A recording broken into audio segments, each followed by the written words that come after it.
Today on the Debt Free Mom podcast, we are talking all about generosity and giving. And today I have Nathan Hill, and it's not just a coincidence that his last name is Hill. I am actually married to Nathan's brother. So Nathan and I have known each other for a long time, but now we get to talk in a more professional setting. So Nathan, can you tell us what you do and why you would be part of a conversation about generosity and giving? Yeah. Well, first of all, this is a very strange experience. Same. Talking to you in this setting, but I like it. I'm excited for it. Yeah. So what I do, I work for a company called NextAfter, and I oversee what we call the NextAfter Institute. In short, what our company does, we help nonprofits grow their digital fundraising. And so we're a full service, like digital fundraising marketing agency for nonprofits. What I do on the Institute side is I really take everything that we are learning from research, trying to go understand what are nonprofits doing today to try to grow giving. Yeah, I'm conducting a lot of that research and I'm taking those learnings and trying to feed them back to the nonprofit marketplace. I'm also trying to lead the charge at our company around how do we run more testing and experimentation with the goal of our mission is to decode what works to grow giving. So we run a lot of A/B testing, look at a lot of data and statistics and all sorts of things to try to decode what's going to move the needle to get more people to say yes and actually part with your hard-earned money and entrust it to someone else to go do something impactful. So I'm trying to more or less like understand all the different learnings from those kind of two pieces of research and then go turn that into training and courses and materials to go equip as many nonprofits as we can with that, what actually works so that we can see giving and generosity grow. Okay, cool. So most of the time you are actually talking to the organizations, not to the donors. Is that right? Exactly. We sit in this weird balance of we're mostly talking to fundraisers, we're mostly talking to marketers at nonprofit organizations and charities, but then also trying to do everything that we can to put ourselves in the mindset and in the shoes of a donor so we can understand like what are the obstacles that keep people from actually giving and not just using what people say and survey data and that sort of thing, because people can behave in a radically different way than they think they're going to behave. Mm-hmm. So that's why we're bringing data to that conversation. So, from my side of it, I see just like you're looking at insights into why people do the things that they do, why they behave the way they do. I also have a cool window into what people do by getting to see their budgets and by getting to see the way that people earn money and then the way that they choose to spend that money. So, as I'm looking at people's budgets, not a lot of people give regularly, but a lot of people want to give. So, if they don't give, they'll mention something like, oh, well, I like to give to school occasionally, or at the end of the year, I'll do something for Christmas, but they're not really doing it consistently. So if someone has an organization or a cause that they love that they maybe wish that they could give more to, what are some of the benefits that you see for that organization of having someone who regularly gives instead of haphazardly gives? Yeah, well, a kind of a weird thing that comes up a lot when we are working with different organizations, charities, fundraisers, et cetera, is that many nonprofits have a really hard time articulating why it is more valuable to give on a recurring basis. Like you see, ads and offers and that sort of thing in emails, direct mail, all that sort of stuff, where people obviously want you to give on a monthly basis. And there's clear like economic value from that for the organization because they can go project out what the revenue is going to be, which helps them set budgets and that sort of stuff to understand where they can invest and how much they can invest rather than being reliant purely on just, I hope that they give again. Mm-hmm. Like they gave once, we hope they're going to give again. There's also lots of data, for on the fundraising side of things to go look at lifetime value of a donor and that sort of thing. If someone is a recurring giver, rather than just giving one time every now and again. So there's donor retention rates. We're looking at all sorts of that kind of data that donors don't care about, but what we care about is we're trying to figure out what's going to move the needle. And when it comes down to it, most nonprofits just don't communicate effectively as to why is it better, why is it more impactful to give at that on a recurring basis. And quite honestly, it's really hard to make that kind of an argument to someone who's giving, at I would say a smaller level, whether it's $20 a month or it's $50 or $100 a month, to make just like a purely economic argument as to why it feels a little bit cold and stale. And that's where like trying to really understand, like as the donor who's making that decision, trying to really understand from the organization, what is actually fundamentally going to happen with this money Mhm. when I give it to you on a monthly basis. Yes, I could write you a lump sum check at the end of the year to get whatever tax benefit I need from it and that sort of thing. But there has to be a unique value of me, whether it's supporting a specific person or a specific program or something that needs ongoing funding. That's what's really hard from the donor side of it is you don't have all those answers, and nonprofits by and large have a really hard time communicating that stuff, especially in a digital channel, which is where we live most of the time.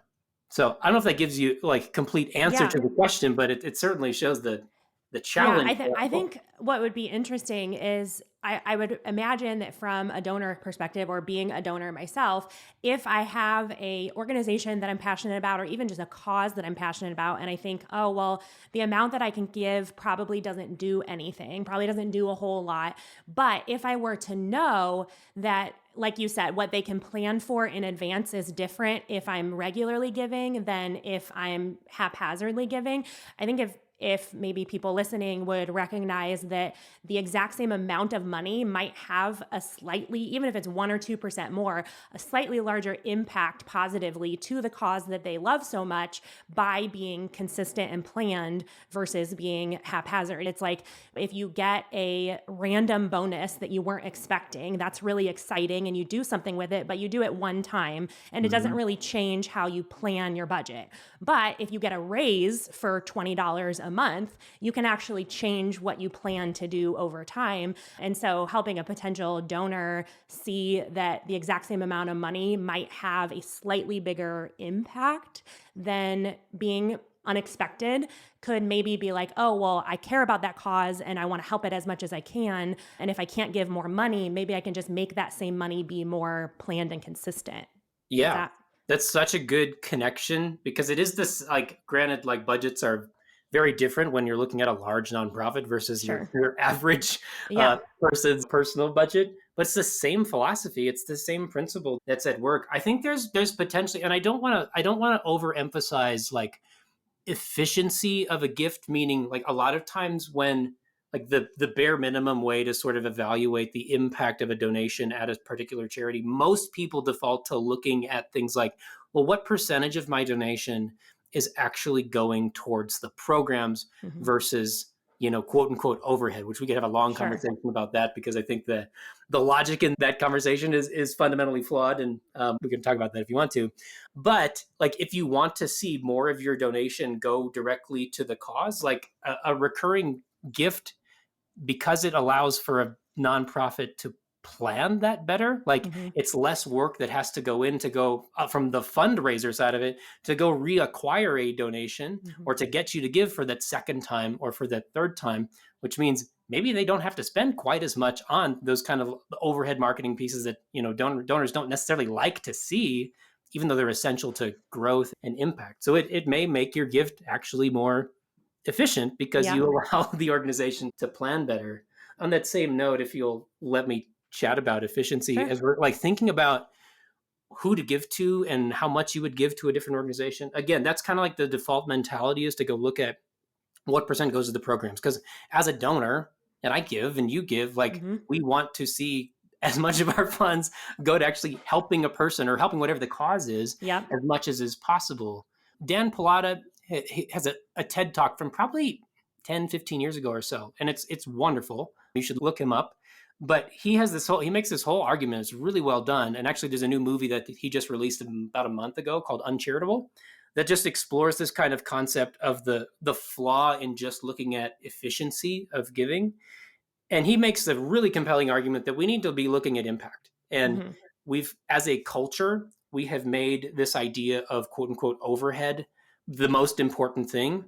But if I'm going to give $100, would I rather have my $100 go directly to a person or to the program, or what if 80 of my dollars went directly to the program, but they could use the $20 to actually go turn that into an additional like $500 over the Hmm. next couple of years? And now you think about that at scale, there's so much more impact that can be made if we measure results based on impact and Yeah. not on overhead and efficiency. Why do you think organizations then are the ones that are putting out that so clearly, because like if you go, I know I've looked at lots of them, or you even get them in emails where it's like, hey, if you donate, then this percent. I even know one organization that kind of boasts about being the one that uses the most of your money. So why is that something that they themselves are pushing if it's not necessarily helping their overall mission? I think it's perceived as being an effective way to help someone understand that their gift is valued and going to something that they care about. So I think there's a perception that's been created that is important, but also, I mean, as a culture, I think donors have been trained to Hmm. think that that's the most important Yeah. thing. And in that movie, that uncharitable film, there's a lot of different examples that they kind of go through of some pretty major organizations that have been doing tremendous things, incredible things, making enormous impact, and then have basically been, uh, I'll use the word outed, even though I don't really believe it. Like outed as like, oh, this percent is actually going towards, stuff for executives and to Hmm. marketing and to blah blah blah blah blah. And the reality is that after that kind of reporting and journalism came out, people stopped giving, and then impact falls off a cliff. And so, like, a lot of that is just driven by culture and media and all that sort of stuff and how we perceive what's important. Hmm. And so the whole Dan Pilato argument is like, we've got to change that mentality. And that's the only way they're actually going to actually see some of the world's most complicated problems get solved is if we care about the impact of our Hmm. money as opposed to just the efficiency of our money. Anyway, that's like So a sidebar, but yeah, no, I want to focus on that a little bit. If you, knowing what you know in the work that you've done, if you can wave a magic wand and have the idea of efficiency go away, what would you replace it with? Like, what do you think donors actually need to know in order to be like, oh, that is an organization that is actually making the impact that they're claiming to make? yeah, it's a really good question. When we coaching a nonprofit, coaching fundraisers, that sort of thing, we often talk about how do you communicate your value proposition? Because I don't think like the measurement is the same for Hmm. everyone. Like from cause to cause, even from organization to organization that's pursuing the same, general kind of impact, like your measurement probably is going to change in terms of what you care about. But we talk about how do you communicate your value proposition? And you need to have a strong appeal, which is really kind of the core reasons that someone should give. But as we've talked a little bit about, like you have to help someone understand what their gift is actually going to do. Because Hmm. oftentimes there's organizations, whether large or small, they're normally trying to tackle a really big problem. And if you could tackle the problem and solve it with a $10,000 gift, you probably go find somebody to make a $10,000 gift. Bam, problem solved, move on to the next thing. The reality is that the solutions to the problems that we're trying to solve as charities uh, are big, Hmm. and the solutions can't be solved with just a singular gift. But then the work is then put onto the nonprofit, the fundraiser, if you will, to then communicate to a donor who's going to give $50, Hmm. $100. Maybe they're giving 1,000. Like, what does your gift practically and actually do? Hmm. And then go back that up with credibility through reviews, through testimonials, through even just through storytelling over time, whether that's through email communication, that's through what they're doing in their marketing and video content out in the world. But that's where like we have to show people what is actually happening with funds Hmm. because we live in a day and age where like institutional trust has Hmm. eroded so much that you can't just say like, oh yeah, just trust us because we Hmm. are a nonprofit. There's a speaker at our conference about a month ago who was sharing some of those stats on just like the trust that people have in brands. Hmm. And at this point, it's nobody trusts nonprofits. They don't Yeah. trust them any more than they trust a for-profit. We trust individual people a Hmm. heck of a lot more than we trust any sort of institution or organization. So we've got to show our receipts on the impact to actually Yeah. help donors trust that their money is going to something meaningful. And it's almost like antitrust. It's like the fact that you are an organization repels trust. It's not just like that organization has done something to take away my trust. It's like inherently because you're an organization, I'm Yeah. almost at this point, people in general are primed to say, oh, that is cause for distrust. Simply the fact that they are an organization or that they have a CEO or that they have an office means I'm not supposed to trust them. So to piggyback off of that with the idea of trusting an individual over an organization, I have several times run like I wouldn't call it like a campaign. I've basically just said, I will gather small donations on Venmo and PayPal towards this organization or towards this cause. So, World Central Kitchen is one I've done several times. St. Jude is one I've done. I did Save the Children right when the Ukraine conflict started. Yeah. And what has been confusing for me has been how quickly people are willing to send me money who they have never met, who I have no regulation whatsoever, no oversight. There would be no repercussions whatsoever if I took all of that money and went on vacation. Like there would be nothing, no recourse that the donor could have against me. But people who have not given before will gladly send me money on PayPal and Venmo. So why I guess, like, from your, like, do you have any perspective as you've talked to organizations who struggle with that, they struggle with that institutional distrust? What might be the root cause of that, number one? And then number two, how might organizations leverage what is happening there in order to then regain that trust? I would just love your thoughts on general in that phenomenon, because as Yeah. the person who's taken the money, it's been confusing for me. Yeah. Well, I mean, I do think it starts with that, what we kind of already said, like just institutional trust is gone. We trust people more than we trust institutions Mm-hmm. as a whole, unless you've really, really, really gone out of your way to build a trustworthy brand, which there Mm-hmm. are some for sure. And the root of that, I couldn't say exactly. There's a lot of thinking around what the root of that is. A lot of it has to do with the way that things are reported in media today and access Mm-hmm. to just more information. Yeah, so lots has changed even over the past just couple of generations in terms of all that level of trust. So I mentioned our conference we hosted about a month ago. Carlos Whitaker is who I'm a Carlos Whitaker fanboy. I'll Big admit. fan here. Uh-huh.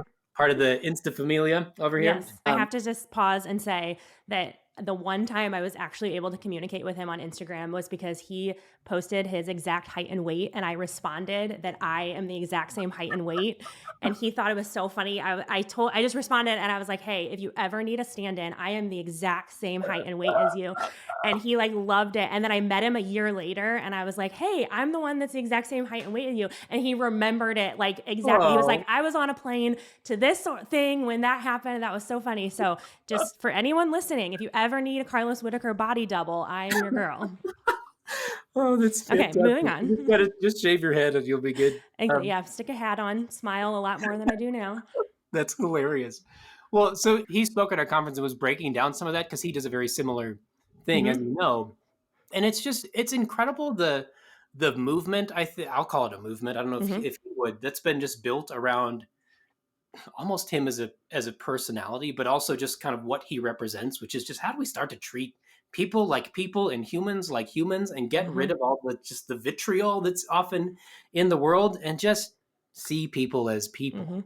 And that's a really compelling, philosophy and mindset. And so anyway, he rallies people to give to lots of different causes. And he was sharing both wins, but also mistakes along the way Mm-hmm. and was very transparent about a lot of that stuff. But no, it was really interesting for him to express the same thing that you're expressing, which is like, why do people trust me just to some Mm-hmm. more or less? I wouldn't call him a random person on Instagram, but more or Yeah. less, he is just another person Mm-hmm. on Instagram and other platforms that's asking you to send money Mm-hmm. to his Venmo account and asking you to just trust him that he's going to go give that. Like one of the more recent ones was giving money to after the school shooting that was in Nashville. That whole group raised money to go basically send all of the faculty, staff, teachers, and I think even parents like to pay for at least 3 like counseling therapy sessions for everyone, which is amazing Mm-hmm. to see that level of generosity. All that money just flowed through his Venmo account, and I mean, it doesn't take a pro in Photoshop to go just like Yeah. fabricate all that stuff, pocket the cash, and Mm-hmm. run.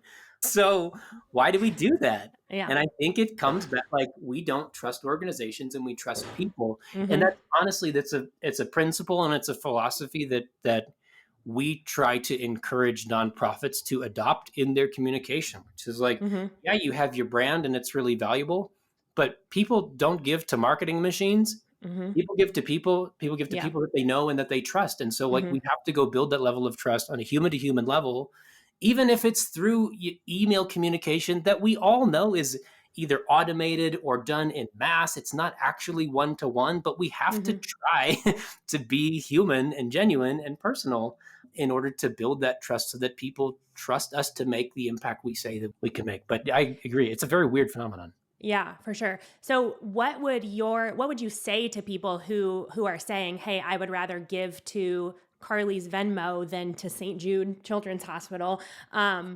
Like what would you have expertise in that. How would you respond to that lack of trust? Is it warranted, or would you say, "Hey, these are actually like vetted organizations. You can trust what they say." What would you say to a hesitant donor who's hesitant because of trust? The vast majority of organizations you can trust. But I get why there's a lack of trust because there are so many stories where money has not been used in the right way in so many different categories and areas.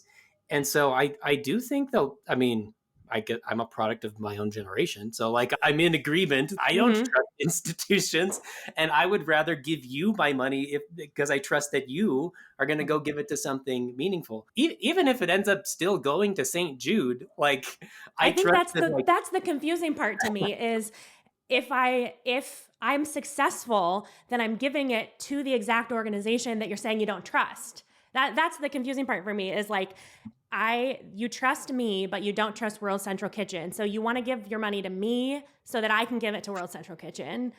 And maybe it's just that then the onus is on me. If World Central Kitchen ends up not being reliable, then it's my fault, not theirs, because they're a degree removed from it. I don't know, but maybe that is a Harley confusing said part. this money was going to do this thing Yeah. and it didn't, and Now they that's have two Harley's that fault. they can point the finger at the institution and at me. Yeah. It could be that it's probably a mix of a lot of things. It also I wonder if it is just simply a matter of understanding too. Like I trust that Carly, who I also trust with, understanding my budget better and how to be more effective with my money.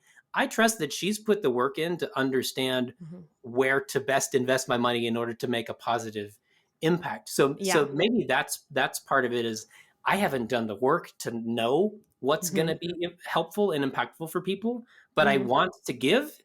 But Carly has helped me cross that bridge to Cross the understand bridge. what's going to be most effective and impactful. It lowers the bar. It lowers the fear level because it's just like, oh, well, I've watched her in on Instagram for 3 years. So she feels known, even though she's not, like, but it's just it's a feeling rather than it is evidence, I guess I would say. So if someone is actually the opposite and they're like, no, I don't want to just give to a random person on Instagram and I want to give, but I'm hesitant because of that lack of institutional trust, what are practical things that you would say, like, look for this on their website? Or I know you can't, vet 100%, but here's how to have a metric for more trustworthy rather than not. Yeah, well, as a bit of an insider to know, especially with the amount of research we conduct to try to understand like what are nonprofits doing on their donation pages and that sort of thing, because especially like with year-end giving coming up and all that sort of stuff, you're probably going to get a billion emails in your inbox and Mm-hmm. stuff in your mailbox, and it's going to drive you to a website to give. And through our research, we have a pretty clear understanding that the vast majority of nonprofits don't really communicate anything meaningful on their donation page to help you understand any more about why you should give.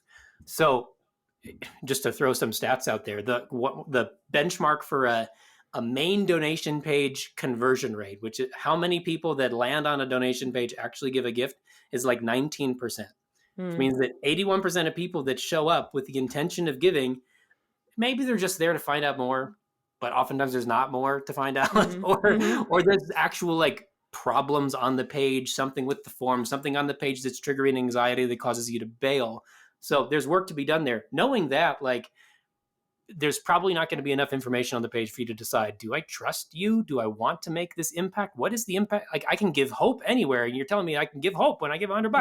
What the Mm-hmm. heck does that mean? That doesn't mean Yeah. anything. So, I mean, quick quick places to look is go to their about page, go find an impact report because they're required to post an impact report annually, and there's a lot of variance in terms of what those look like.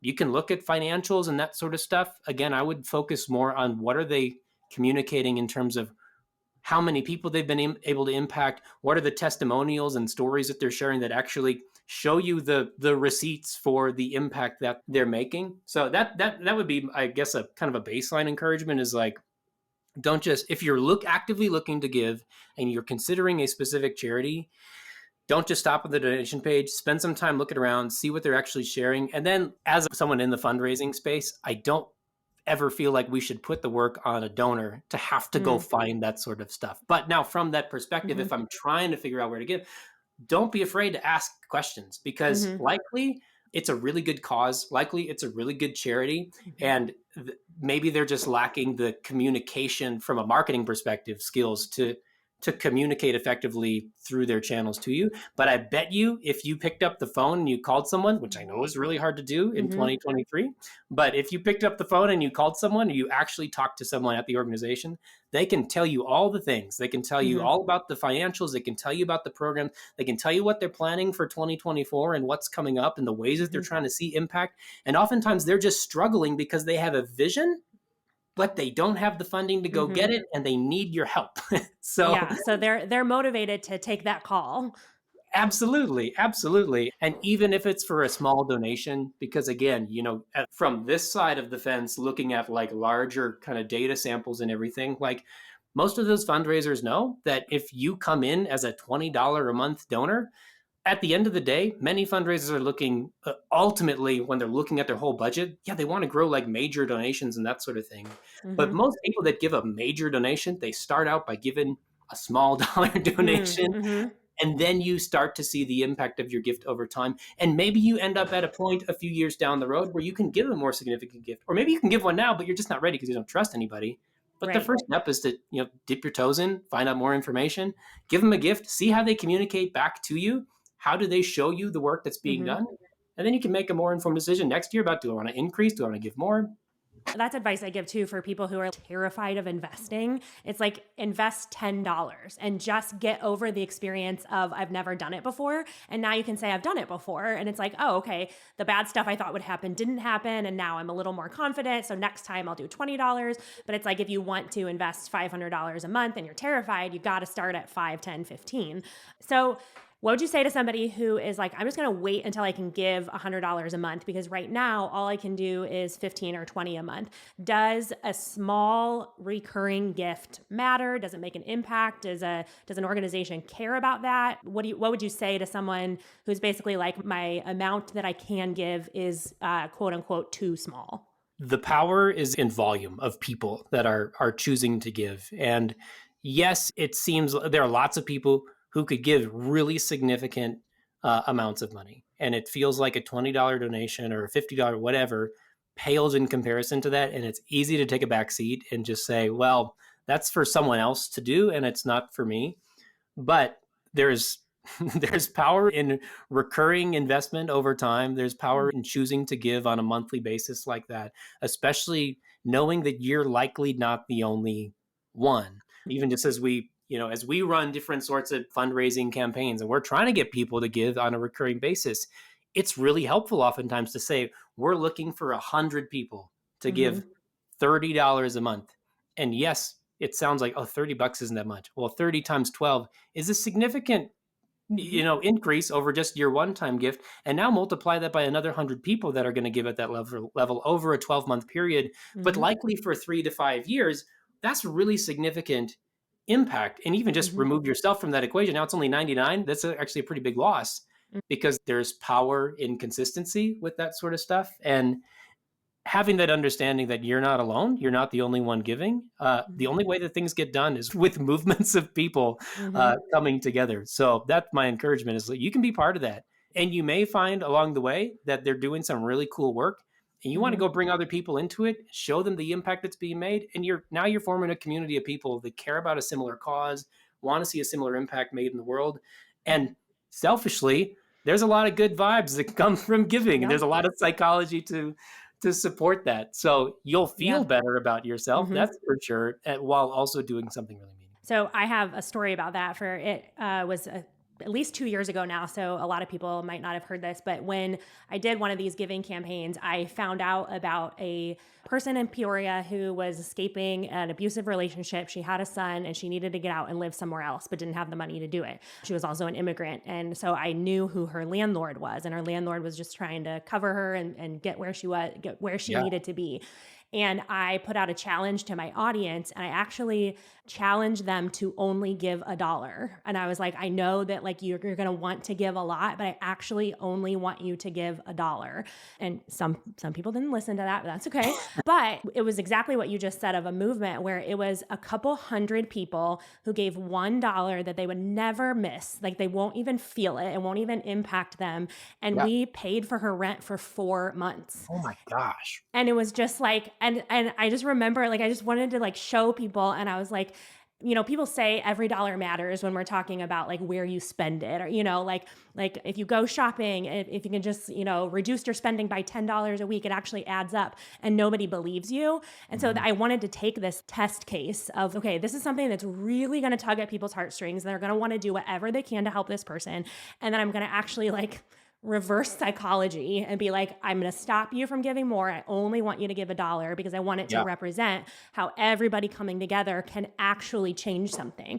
And so for the person who's like, I can only give $1, but I'm going to give it anyways, the people who said, but I'm going to give it anyways, times a couple hundred. And this Mhm. woman and her son had a place to live for free for, almost half a year. And so I think of that all the time when people are convinced that the small amounts don't matter. It's like I think that person isn't necessarily missing what a small amount of money can or can't do, because you're right, $1 can't do a whole lot, but I think Yeah. they are missing what a lot of people together can do. And so I think it also just helps people to remember that the weight of any of these big causes that they want to give to is not on their shoulders alone. And so we see these giant problems in the world, minute by minute, basically at this point. And it's like, I can't solve that. And so I'm helpless to do anything for it.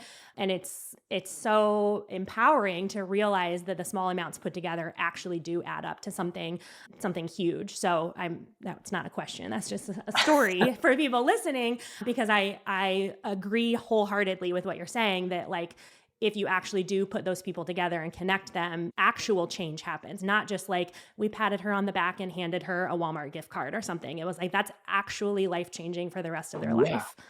I think there's probably also a psychological element to that too. Of yes, you have the people that you told only give me $1 and give you maybe and end up giving hundreds of dollars.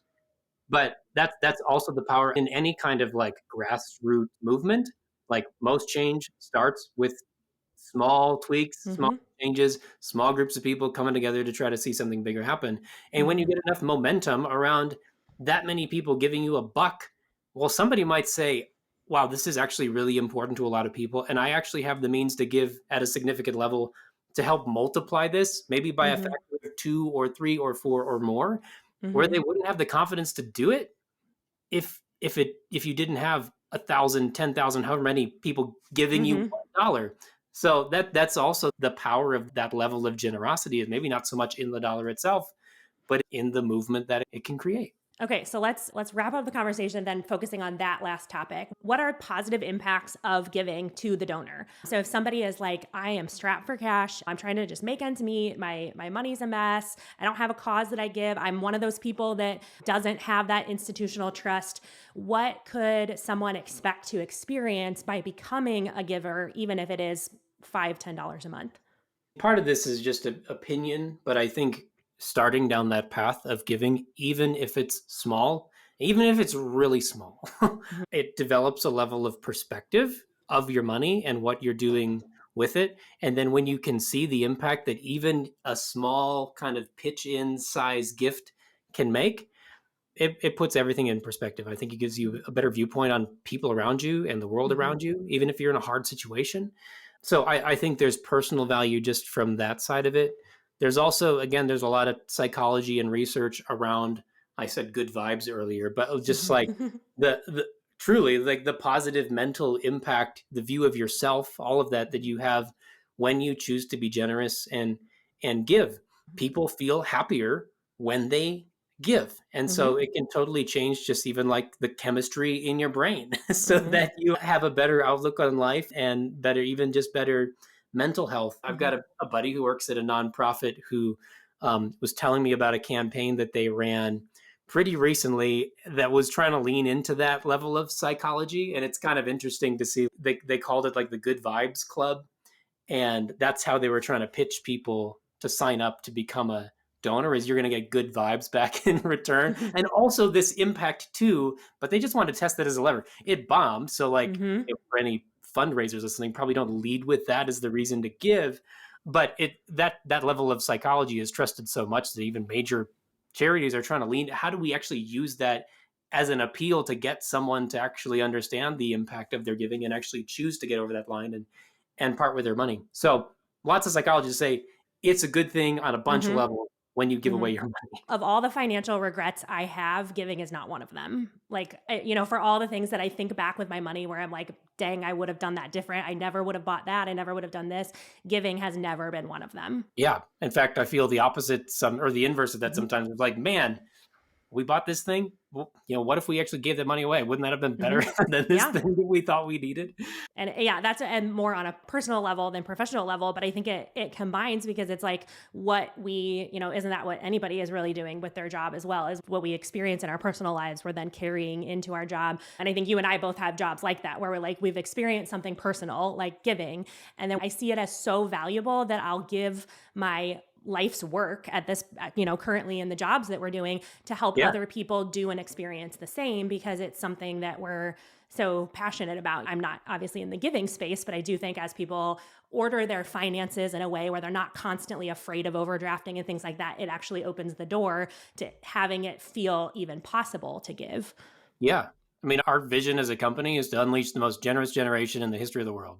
We have an entire business model that is built on how do we help more people choose to be generous? Mhm. So it's clearly an impactful lever for people. Mhm. There's certainly something there in choosing to be generous rather than to hold it to yourself, even if it's small.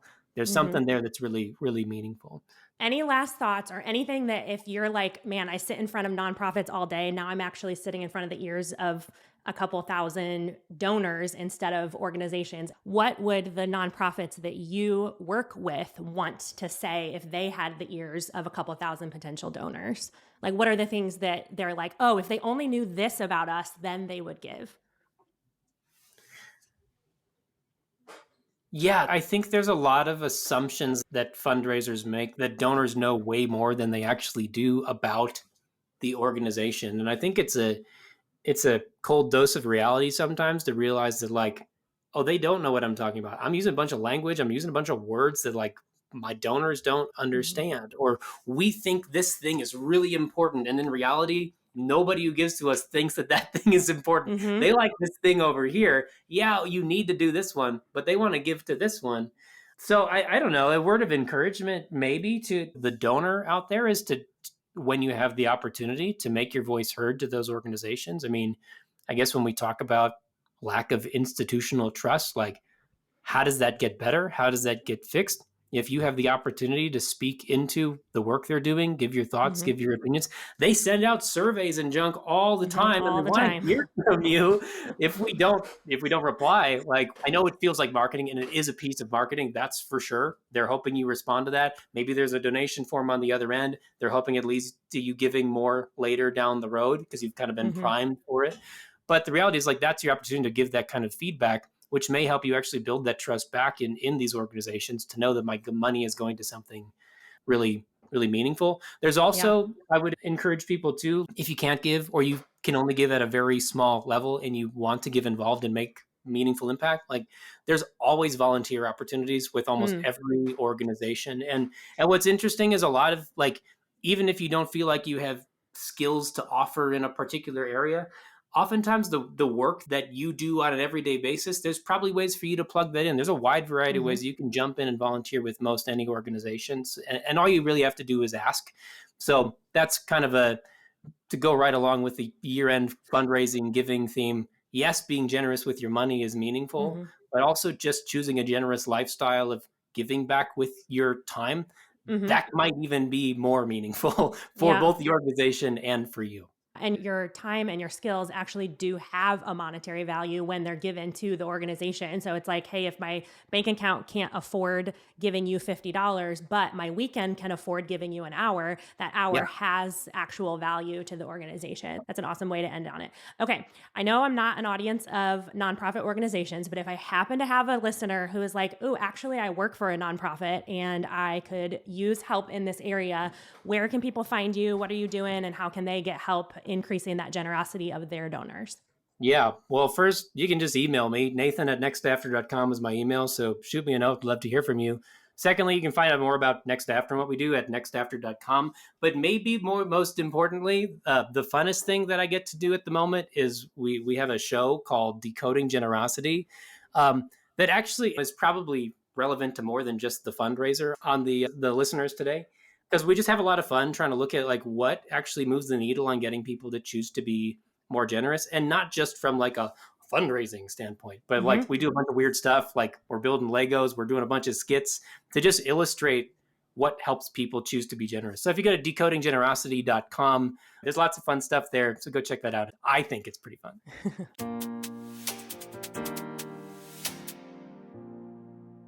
All right. On this segment of Not Worth Your Money, I'm going to go first. And the one that I thought of is prepackaged snacks. Wow. We go through a lot of those in our household. So I'll explain what I thought of. We do have some prepackaged snacks. I would say we have about a 50-50 mix, though, of like bulk bags of goldfish and pretzels and things like that, and then granola bars and those individually wrapped things. But I do try to really minimize them. The thing that I particularly thought of when I came up with this one is the little like hummus and pretzel container. Have you seen those before? Oh, Where it's yeah. like the pretzels on the bottom and the hummus on the top. The markup on something like that is absolutely insane compared to like if you bought a bag of pretzels and a container of hummus and split it into packs into the same size, 1 ounce of pretzels and 1 ounce of hummus or something, I think it could get over double the number of snacks that you get by buying them prepackaged individually. Yeah. So I bought a lot, like bulk orders of snacks when I worked for summer camp. We provided a daily snack every day for all of our campers. So we had about 400 campers a week, one snack every afternoon for every single one of them. It was a lot of snacks. And so I would go to Costco or Sam's Club and get one of those giant rolling pallets and just load up boxes and then fill the back of my Prius with as many boxes like thousands of snacks. And a couple of things that I learned from that is basically everything that's labeled as a snack is a version of a cookie or a cracker. Like when I think of a snack, that is part of it, but there's also like baby carrots or string cheese or like you said, hummus and like those other things fall into the snack category for me. But when it comes to actually buying snacks especially for kids, almost everything you're going to find that's labeled as a snack is a cookie of some kind. Yeah. And then the other thing too is I would always look at the per unit price, and I had kind of a benchmark. If it was over, usually my benchmark at the time was if it was over 33 cents per unit, I wasn't buying it. It was too expensive. There was a lot that's in that range and below. At least there was at the time. I know this now several years later, things are crazy. But basically at that point, anything that was over 33 cents was some kind of premium snack, like mixed nuts or some kind of like gourmet protein bar, something like that. And so when it came to those individually packed snacks, I know that when you're shopping, whether you're shopping for 400 kids or you're shopping for 4 or you're shopping for 1, the calculus that you're running on individual snacks, you're not getting a whole lot in quality. You're not getting a whole lot in caloric value. Right. So, for example, the one I thought of when I came up with this was the Costco small bags of Pirate's Booty. They also sell a large bag of Pirate's Booty, and I think it's like close to $20 for the like 40 pack of the small one. So that's about 50 cents if I remember the numbers I just said. I think it's about 50 cents a little bag, but there is almost nothing in them. I think it's like 40 I mean, it's like super low. Yeah. So what I was finding was I was buying them for our kids, and our older boys who are very active and 6.5 and 8 were actually taking 2 because it was so small. And it wasn't like, I don't even blame them because 40 calories is just not, that's not filling them up. And so I was And letting, neither is 80 calories. right. And so, but I was letting them take 2. And so then I was like, we are blowing through these like crazy. And then if you buy the larger bag, not only is the unit price just way, way lower for the exact same product. We're not even talking about different brands. We're just talking about in the big bag versus in the little bag. You just get so much more. One thing that we learned, or was kind of put upon us as parents packing snacks for school, was one of the teachers that a few of our kids have had was very, very adamant about packing a snack that was centered around protein. Mhm. So Low sugar low was sugar. her I guess priority. that's true. Low sugar. So Mhm. cookies were bad. Like we'd probably get a note home or something if it was like We a day or okay, two in we're a we're row. gonna get a lot of we're gonna get a lot of write-ins about this. She would not say cookies are bad. She would ask them to bring something that would fill them up Okay, better. thank you for clarifying. 'Cause that's true. Yeah. But I bring that up because it actually has been helpful. I think at the time it was like it seemed very arbitrary to us. It's like we got to give them food. We just got to whatever we're sending is fine. But now, a few years into sending snacks to school with our kids, we've set the precedent or trained them to say you can take a carb-based thing, so pretzels or chips or Something that's less filling. less filling, and you also need to pair that with something that is more filling. So some staples in our house are, pretzels and some pepperoni, or pretzels and Peanut some butter, peanut butter. crackers, and cheese cubes. Yeah. So having both of those Mm-hmm. things allows our kids to enjoy what they're eating. They still get the carb thing, the cracker or whatever, the chip that they like, that they really want, and they also pair it with something that's going to fill them up. I think it's the best of both worlds because it does keep them more full throughout the day.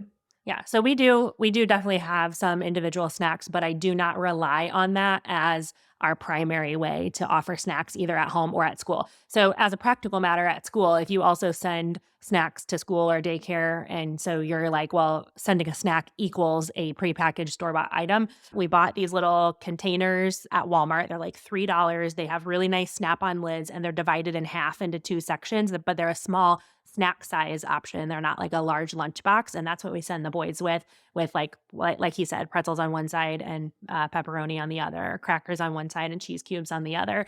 And they're a really quick way to grab 2 things that it takes negligibly more time than grabbing a granola bar. Like it's the amount of time to grab 2 things and put them into a little container is seconds more than grabbing a prepackaged item, and you're saving a ton of money. I mean, when they put the pretzels and peanut butter into that container for their snack, I would, if I had to wager a guess, I would say it costs 30 cents. The amount of food that they are putting in there is very low. My not worth your money for this week is more of a threshold than a specific item. So at what point does it become not worth your money? How many video streaming services does it cross the line to be not worth your money?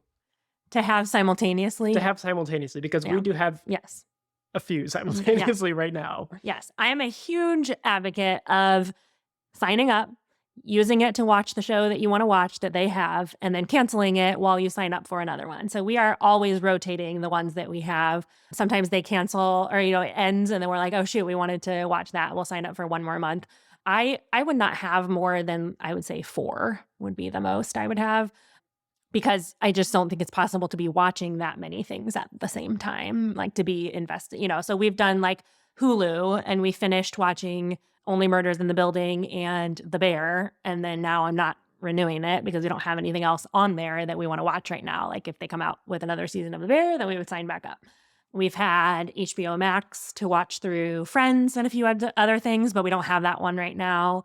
We currently have, let me think. We currently have Amazon Prime, Netflix, Disney Plus, and I think we have a free trial of Apple TV right now from buying like a new phone for you or something. Yeah, I think so. Yeah, Peacock. We don't have it right now, but that is one that we sign up for and watch things and then cancel while we don't use it. Yes. When you said 4, that seemed high to me. But then as you listed them out, I was like, We definitely have at least 4. I think we have at least 4 right now. Yeah. And if it was just you and I, that number might be lower. But we also like there's just staples that our kids also enjoy watching, or that it's easy to put on. I also 100% play the sign up under a new email address to get a free trial game. I proudly play that game. If you don't have more than a dozen personal email addresses, you are doing it wrong. If you start a business, you each get a new email for it. I'm sure my VA, if she's listening, I'm sure she sees like free trial emails come through my work inbox that she manages, where I'm just like, sorry, Megan, but I wanted a free trial. For threshold, were you thinking in dollars or in quantity? I was thinking it's easier to think through number of services because they all do cost a different amount, but they all cost relatively, they're in the same ballpark. Yeah. Now, I will say, sometimes when I'm building custom budgets, I'm very surprised at the number of simultaneous high-level streaming services like Hulu Live, which is like $70 a month instead of $7 a month. Or like some households have like cable and 7 streaming services, or YouTube TV, which is kind of like cable at this point, YouTube TV plus a bunch of other ones. I rarely see a problem in the number of dollars being spent because they, like you said, they do tend to be low price. Like I think if we signed up for the low level of Hulu and a low level of Peacock and stuff at the same time, we'd maybe be paying like $40 a month, which is a fraction of the cost of cable. But I think it is a good idea to look at what you're paying and realize that when you cancel something, you're not permanently unable to watch that. So if you're not currently watching that service, cancel it. And then when you think of like, oh, a new season of this show I like came out, sign up for it, watch it, and cancel it again. You're not penalized for doing that.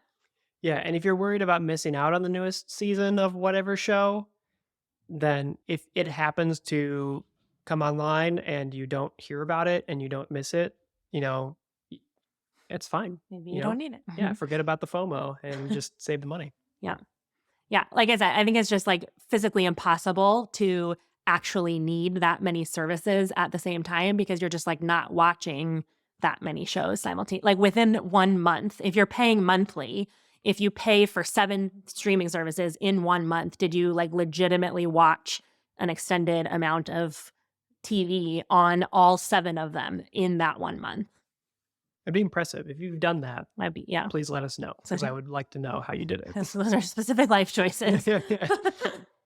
All right. Well, I think that's not worth your money for this week. Join us next time on the Debt Free Mom podcast. And let us know if those things are worth or not worth your money. Thanks for listening to the Debt Free Mom podcast. If you want to join me as a guest on the show, go to dfmpodcast.com. The Debt Free Mom podcast is hosted by me, Carly Hill, and is produced, edited, and mixed by Kyle Hill. Music for this episode was written by Kyle Hill. Hit subscribe wherever you're listening to join in with every new episode as we grow our confidence and contentment in our personal finances.